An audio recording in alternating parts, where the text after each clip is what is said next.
నమస్తే అండి, నా పేరు శ్రీదేవి. నిన్నటి క్లాస్లో మనం పాస్ట్ పర్ఫెక్ట్ టెన్స్ అన్నది తెలుసుకున్నాం కదా.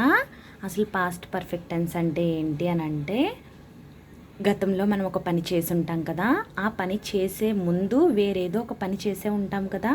సో దాని గురించి తెలియజేసేదండి. మళ్ళీ ఒకసారి నేను రిపీట్ చేస్తాను. గతంలో మనం ఏదో ఒక పని చేసి ఉంటామా, ఆ పని చేయకముందు వేరేదో ఒక పని చేసి ఉంటాం కదా, ఆ పనిని తెలియజేసేదే పాస్ట్ పర్ఫెక్ట్ టెన్స్ అన్నదండి. ఓకేనా. సో పాస్ట్ పర్ఫెక్ట్ టెన్స్ యొక్క స్ట్రక్చర్ ఏమని చెప్పాను, హ్యాడ్ ప్లస్ V3 అన్నది పాస్ట్ పర్ఫెక్ట్ టెన్స్ యొక్క స్ట్రక్చర్. ఓకేనా. దీన్ని కాంబినేషన్స్తో వాడతామండి. అంటే క్లబ్బింగ్ సెంటెన్సెస్ అని అంటామన్నమాట. అంటే మోర్ దెన్ వన్ సెంటెన్స్ ఉన్నదాన్ని క్లబ్బింగ్ సెంటెన్స్ అని అంటాం. ఓకేనా. నిన్న 2 ఎగ్జాంపుల్స్ చెప్పాను, ఇక్కడ ఒక 3 మోర్ చెప్పబోతున్నాను. చూడండి. My friends hadn't attend the classes which I attended. ఏంటండి, my friends hadn't attend the classes which I attended. So the classes which I attended అంటే నేను ఏ క్లాసెస్కి అయితే అటెండ్ అయ్యానో, మై ఫ్రెండ్స్ హ్యాడెంట్ అటెండెడ్, ఆ క్లాసెస్కి మా ఫ్రెండ్స్ అటెండ్ అవ్వలేదు. ఓకేనా. నేను ఏ క్లాసెస్కి అయితే అటెండ్ అయ్యానో ఆ క్లాసెస్ మా ఫ్రెండ్స్ అనేది రాలేదు అని చెప్తాం కదా. లేకపోతే మనం క్యాజువల్గా నేను ఎప్పుడైతే వెళ్ళానో అప్పుడు రాలేదు ఇలాంటివి యూజ్ చేస్తామా, కామన్ వర్డ్స్, అవన్నీ హ్యాడ్ ప్లస్ V3లో వస్తాయి అన్నమాట. ఇవి క్లబ్బింగ్ సెంటెన్స్ అంటారు వీటిని.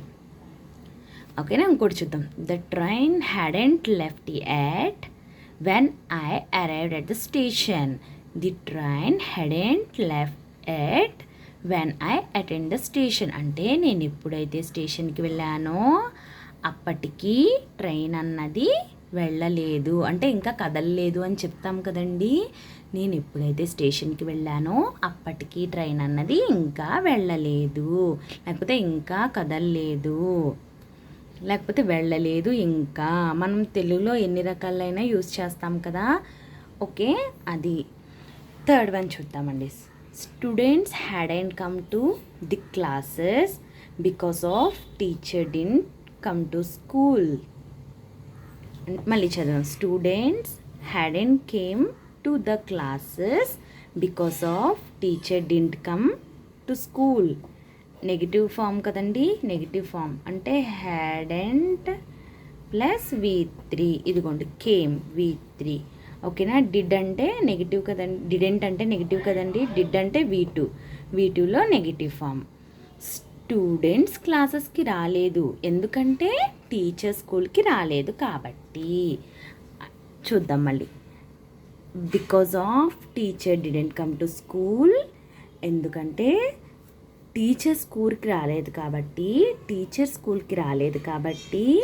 Students hadn't came to school, students క్లాస్కి రాలేదు. ఓకేనా. సో ఈ 3 ఎగ్జాంపుల్స్ అండి ఈరోజు నేను చెప్పినవి. ఇంతే అండి ఈరోజుకి.